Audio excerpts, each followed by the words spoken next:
Assalamualaikum semua murid-murid. Okey, jadi hari ni kita akan belajar zaman prasejarah. Okey, cikgu nak kamu semua tengok gambar yang terpampar di whiteboard ni. Apa yang kamu nampak? Okey, untuk gambar yang pertama kita tengok orang masyarakat zaman tu dia tinggal di gua.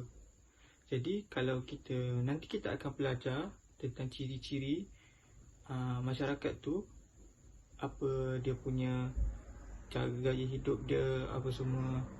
Okey, untuk gambar yang kedua, mereka dah membina penempatan sendiri dan mereka dah menetap dekat suatu tempat. Dan kalau kita tengok gambar yang ketiga, dia orang pergi berburu untuk dapatkan hasil makanan lah, sumber makanan dia. Dan yang gambar yang keempat kita tengok tu adalah sama dengan gambar yang kedua, iaitu dia orang buat rumah, dia orang buat tempat tinggal. Okey, kita pergi kepada maksud zaman prasejarah. Okey, Assalamualaikum warahmatullahi wabarakatuh. Anak-anak pelajar kesayangan cikgu, sihat ke? Dah makan ke belum? Okey, tadi kamu semua dah tengok video atau gambar yang ditunjukkan oleh Cikgu Zul. Jadi apa yang kamu rasa kita nak belajar hari ini? Apa topik pembelajaran kita pada hari ini? Okey, cikgu nak tanya kepada salah seorang daripada kamu. Bila kamu tengok slide yang cikgu tunjuk tu, apa yang kamu terlintas di fikiran kamu apabila melihat gambar yang cikgu tunjuk tu? Mungkin salah seorang daripada anak murid cikgu boleh jawab? Mungkin? Prasejarah, ya. Oh, prasejarah. Maksudnya hari ini kita nak belajar topik zaman prasejarah. Okey. Tahu ke apa maksud zaman prasejarah?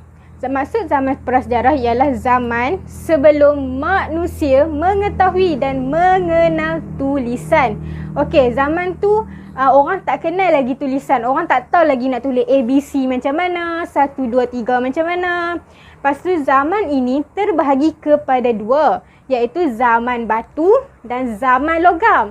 Okey, dalam zaman batu dan zaman logam ni dia terbahagi kepada banyak. Macam kita belajarkan sebelum ni, zaman paleolitik, neolitik, itu terletak di bawah zaman batu. Okey, zaman batu ni terbahagi kepada tiga macam cikgu cakap tadi, paleolitik, mesolitik dan neolitik. Okey, zaman batu ni juga dia merujuk kepada teknologi batu dalam kehidupan harian. Maksudnya pada zaman batu ni, manusia pada zaman tersebut dia lebih menggunakan batu. Nak masak guna batu, nak memburu guna batu. Maksudnya hampir semua kehidupan tu dia menggunakan batu. Okey, zaman batu ni juga dia dikenali zaman yang mencabarlah sebab dia zaman awal-awal. Time tu manusia tak kenal lagi tulisan, tak tahu lagi nak tulis macam mana. Dan time tu juga tak ada kapak, tak ada cara nak masak. Mereka semua gunakan batu. Sebab itulah dianggap zaman yang mencabar. Dan selain pada batu juga, mereka juga menggunakan tulang binatang. Maksudnya bila mereka memburu, pada zaman tu memburu, makan, dan tulang binatang yang mereka makan tu, mereka boleh guna sebagai alat mereka. Pada zaman tu juga, cara hidup dia orang makin berkembang. Cara hidup mereka makin berkembang daripada zaman mesolitik. First kali zaman paleolitik. Kedua zaman mesolitik. Mesolitik ni zaman ni dah makin berkembang lah. Macam paleolitik tadi, dia macam mencabar lagi sebab guna batu, guna tulang binatang. Tapi time zaman mesolitik ni dia dah makin berkembang. Maksudnya dah memburu, dah tahu dah cara nak memburu, dah tahu dah cara nak tangkap ikan. Okey, yang ketiga, zaman neolitik. Zaman neolitik ni dah tahu dah teknologi, dah tahu dah cara nak gunakan teknologi, dah tahu dah cara kehidupan yang lebih baik. Maksudnya dah tahu dah bercucuk tanam, dah tahu dah cara nak memburu binatang. Maksudnya dah lebih baik lah kehidupan dia daripada paleolitik ke Neolitik dia dah makin baik, dah makin berkembang, dah tahu dah tulisan dah. Okey, itu ialah zaman batu. Ingat ya, zaman batu ada 3, Paleolitik, Mesolitik, Neolitik. Faham tak? Faham tak? Faham tak? Pak, yo. Ada 3. Okey, seterusnya zaman logam. Okey, cikgu bagi tahu tadi kan ada 2 kan, zaman batu dengan zaman logam. Zaman batu tadi kamu tahu kan terbagi kepada 3. Dan zaman logam ini pula zaman yang dah tahu dah teknologi, dah tahu dah nama pun logam. Mestilah tahu nak guna gangsa macam mana. Dah tahu dah nak guna besi. Dah tahu dah penggunaan besi tu untuk apa. Lepas tu, zaman logam ini juga menggunakan peralatan besi macam cikgu cakap tadi. Maksudnya nama pun logam. So keyword dia logam dengan besi kan benda yang sama. Okey, peralatan besi ni maksudnya dia orang dah tahu dah kapak, tulang mawar, beliung, mata lembing. Maksudnya yang cikgu senaraikan tu semua penggunaan besi. Dah tak guna dah batu, dah tak guna dah tulang binatang. Semua guna besi. Okey, zaman logam ni juga dia berinovasikan logam, besi dan gangsa dalam peralatan mereka. Macam cikgu cakap tadi kan, cikgu senaraikan yang kapak, tulang mawar apa semua tu. Dia orang dah inovasi dah daripada batu kepada besi untuk memudahkan kehidupan harian mereka lah. Okey, zaman ni juga mereka menggunakan aktiviti pertukaran barangan dan peralatan berasaskan gangsa. Maksudnya kat sini time ni lah mereka dah tahu dah cara sistem barter, dah tahu dah nak tukar barang. Macam tu. Okey, kita dah tahu dah zaman logam dan zaman batu. Dah faham? Okey, sekarang ni kamu tahu tak kat mana lokasi zaman prasejarah ni? Tahu tak? Tahu tak? Tak tahu, yo. Tak tahu. Okey, cikgu nak tunjuk. Okey, lokasi zaman prasejarah ni dia wujud di dunia dan di Asia Tenggara.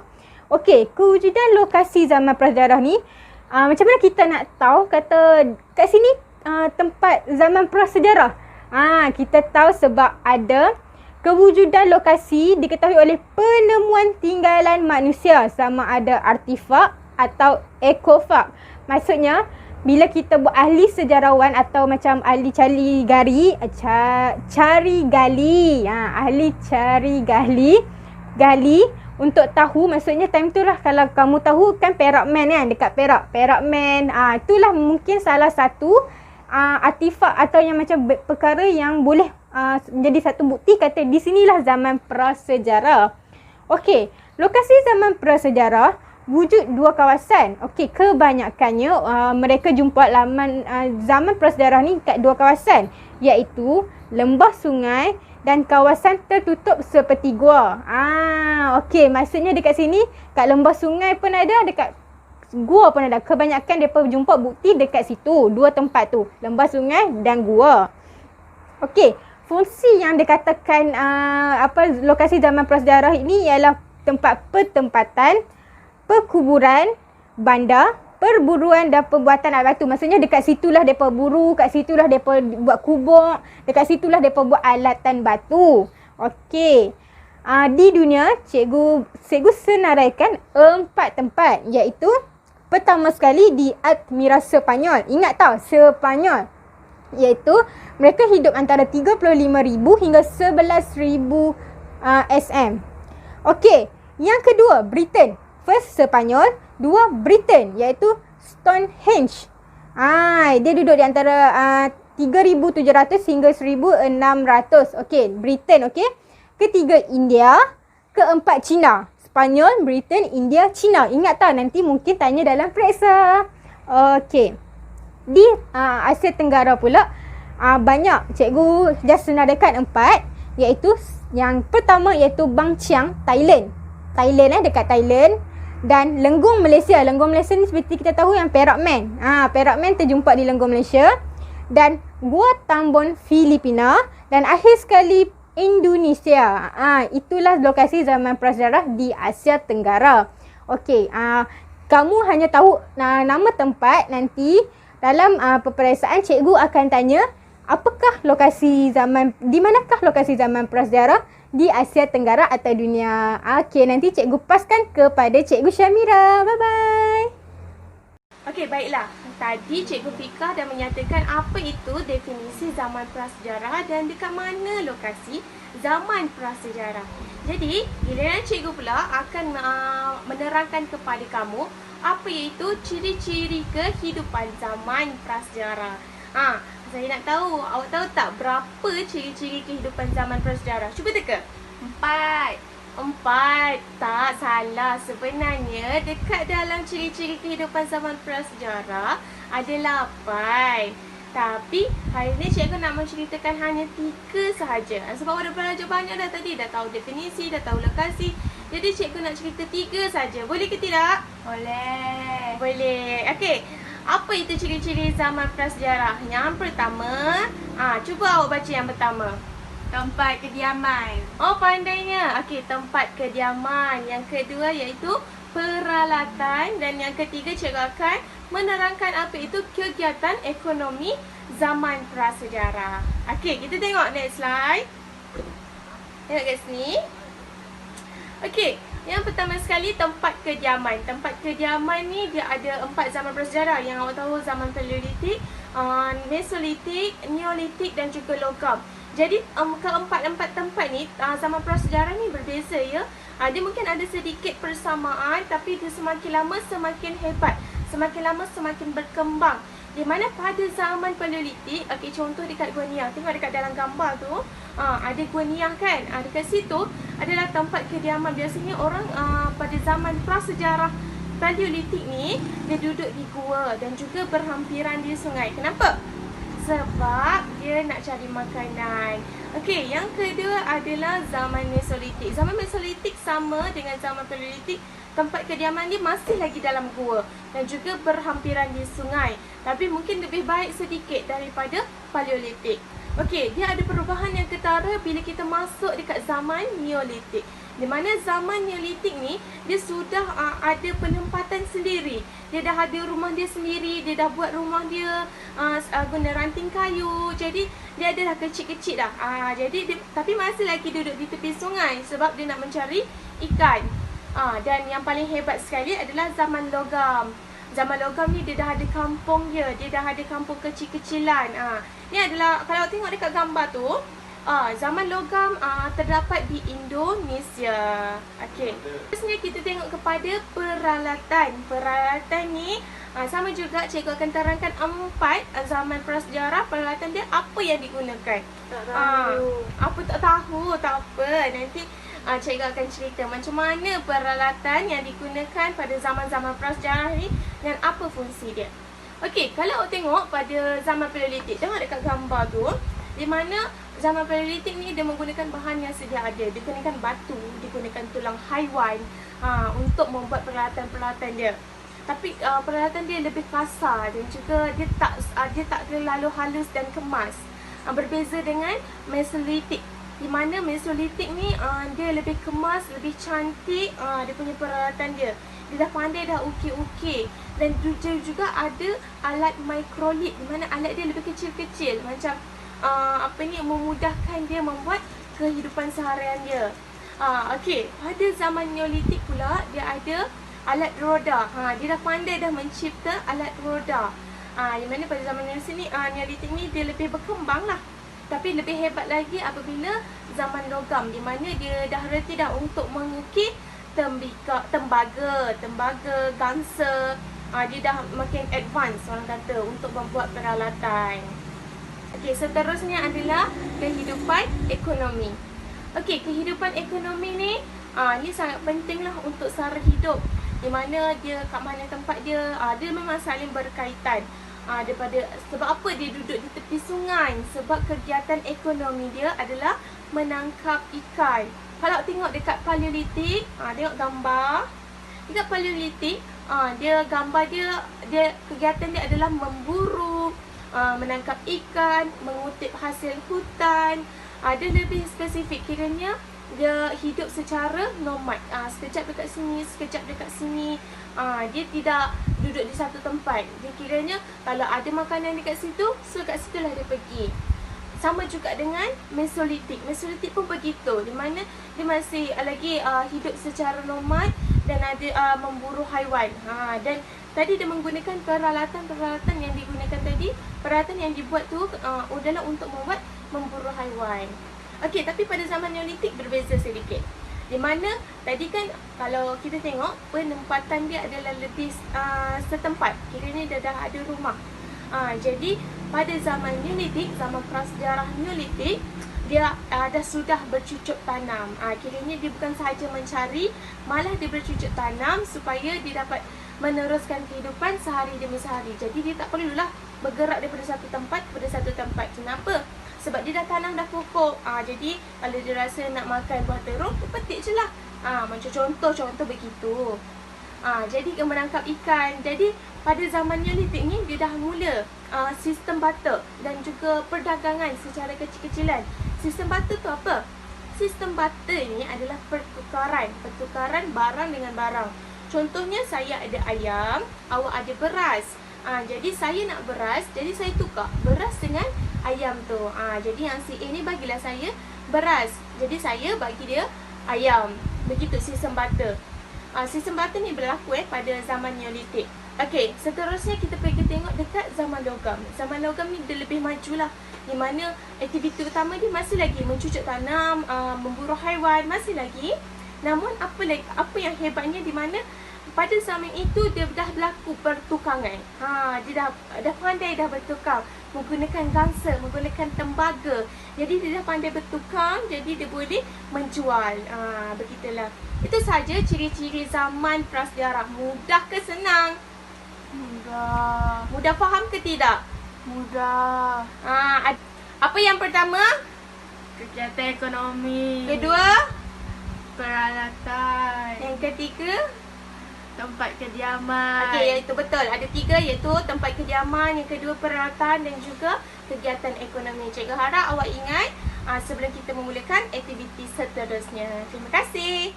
Okey, tadi kita dah belajar tentang zaman prasejarah. Kita dah belajar tentang maksud prasejarah. Kita dah tahu tentang lokasi-lokasi zaman prasejarah. Kita dah tahu tentang ciri-ciri manusia zaman prasejarah. Jadi sekarang ni cikgu nak uji pemahaman kamu semua. Cikgu nak tengok kamu ni fokus atau tak dalam kelas. Jadi cikgu ada sediakan satu game untuk kamu. Dan cikgu nak minta kamu duduk berdua-duaan. Dan kamu dengan kawan kamu duduk dalam berpasangan. Aiman, kamu nak pair dengan siapa? Ibrahim, cikgu. Okey, Aiman dengan Ibrahim. Zakia? Dengan Ali. Zakia dengan Ali. Atira dengan siapa? Ahmad, cikgu. Okey, Atira dengan Ahmad. Alia? Hassan, cikgu. Okey, Alia dengan Hassan. Jadi, kat tangan cikgu sekarang ni ada 4 warna. Ada warna hijau, ada warna merah, ada warna kuning dan ada warna biru. Jadi, cikgu nak minta kamu pilih salah satu warna ni.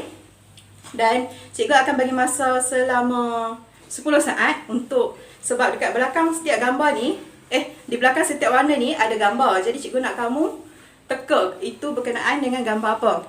Okey, Aiman, kamu nak warna apa? Biru, cikgu. Okey, Aiman warna biru. Zakia? Kuning. Zakia kuning. Atira? Hijau, cikgu. Okey, Atira hijau. Jadi Alia warna Merah. merah. Okey, kita start dengan Alia dulu. Alia, dekat belakang kamu, kat belakang kad kamu ni ada gambar. Ni. Ni gambar apa? Kamu teka. Zaman logam, cikgu. Okey, ni zaman logam. Dia buat apa tu? Ini ialah aktiviti pengumpulan makanan pada zaman logam, cikgu. Okey, ini adalah aktiviti pengumpulan makanan pada zaman logam. Okey, bagus Alia. Atira tadi warna? Hijau. Okey, Atira warna hijau. Okey, ni gambar kamu. Ni gambar apa ni? Bimbit ke India, cikgu. Apa tu? Bimbingan India tu apa? Okey, bimbingan India ni adalah lokasi yang, salah satu lokasi yang terdapat di India. Ini adalah lokasi zaman prasejarah. Okey, seterusnya Zakia warna? Kuning. Okey, Zakia warna kuning. Warna kuning ni dia ada gambar ni. Okey, ni gambar apa ni? Aktiviti pertanian. Okey, aktiviti pertanian pada zaman Neolitik, cikgu. Okey, ini adalah salah satu aktiviti pertanian yang dilakukan oleh manusia pada zaman Neolitik. Okey, yang terakhir ialah warna biru. Biru ni siapa punya? Aiman, cikgu. Okey, biru Aiman punya. Ya. Biru ni apa Aiman? Ni adalah apa ni? Itu peralatan yang digunakan untuk memburu, cikgu. Okey, ini adalah salah satu peralatan yang digunakan pada zaman Mesolitik untuk memburu. Sebab manusia pada zaman tu dia tak ada lagi pisau apa semua tu. Jadi mereka menggunakan mereka punya pengetahuan ataupun kreativiti mereka dengan mencipta alatan daripada batu. Okey, bagus semua. Nampak ya kamu fokus dalam kelas. Jadi minggu depan kita akan masuk tajuk baru, okey? Okey, cikgu. Okey ke semua? Okey. Okey. Setakat tu, ni je aktiviti kita. Nanti kita buat aktiviti lain, okey? Assalamualaikum warahmatullahi wabarakatuh. Nama saya Wan Siti Nur Fatihah binti Wan Zaman 264280. Jadi hari ini cikgu akan teruskanlah pengajaran kita pada hari ini. Okey, pada awal tadi Cikgu Zul dah tunjukkan gambar berkaitan dengan zaman prasejarah. Cikgu Afika pun dah terangkan berkaitan maksud zaman prasejarah.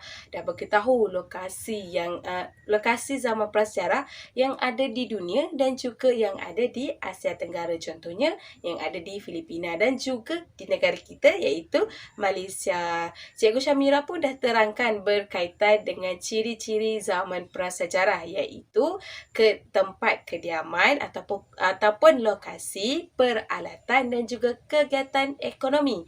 Cikgu Farhana pun dah jalankan ataupun dah buat aktiviti bersama kamu semua. Jadi cikgu hari ini akan membuat kesimpulan untuk kelas kita hari lah. Okey, cikgu harap kamu semua dah jelas berkaitan dengan definisi zaman prasejarah. Jadi cikgu harap kamu dah boleh beritahu lah bila orang tanya apa maksud zaman prasejarah, kamu dah boleh tahu dan juga kamu dah tahu, dah kenal pasti lokasi zaman prasejarah yang ada di dunia dan juga yang ada di sekitar Asia Tenggara. Cikgu juga harap kamu semua dah dapat jelaskan berkaitan dengan ciri-ciri zaman prasejarah yang cikgu sebut tadi lah, macam lokasi, peralatan dan juga kegiatan ekonomi. Okey, sepanjang pengajaran dan juga pembelajaran hari ini, apa yang cikgu nampak, kamu dah ada nilai keberanian iaitu kamu dah berani untuk mencuba menjawab soalan yang ditanya oleh cikgu-cikgu tadi dan juga kamu bekerjasama antara pasangan kamu ketika kamu membuat aktiviti yang dijalankan bersama Cikgu Farhana. Okey, cikgu rasa itu saja untuk hari ini. Jangan lupa buat kerja sekolah. Sekian saja untuk hari ini. Assalamualaikum warahmatullahi wabarakatuh.